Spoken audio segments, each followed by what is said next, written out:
শনিবার শহীদ বুদ্ধিজীবী দিবসে শ্রদ্ধা জানালেন বাংলাদেশের রাষ্ট্রপতি মোহাম্মদ শাহাবুদ্দিন চুপু এবং অন্তর্বর্তী সরকারের প্রধান উপদেষ্টা মোহাম্মদ ইউনূস।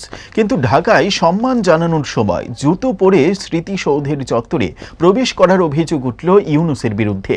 তসলিমা নাসরিন ফেসবুকে সেই ছবি শেয়ার করে খোঁচা দিয়েছেন তাকে। ফেসবুকে একটি পোস্টে তিনি লেখেন, শহীদ বুদ্ধিজীবী স্মৃতিসৌধে রাষ্ট্রপতি জুতো খুলে শহীদ বুদ্ধিজীবীদের সম্মান জানিয়েছেন। নোবেল জয়ী উপদেষ্টা স্মৃতিসৌধের চত্বর জুতোয় মারিয়ে তাদের সম্মান জানিয়েছেন। সোশ্যাল মিডিয়ায় ছড়িয়ে পড়েছে সেই ছবি। শুরু হয়েছে বিতর্ক। কোনো নেটিজেন লিখছেন, প্রকৃত শিক্ষার একান্তই অভাব। অনেকে একে ক্ষমতার অহংকার বলেও তোপ দেগেছেন। জুড়ে থাকে বাঁধন আপনার চেয়েও আপন, জুড়ে থাকে বাঁধন আপনার চেয়েও আপন, আপনার চেয়েও আপন। স্বর্ণ কমল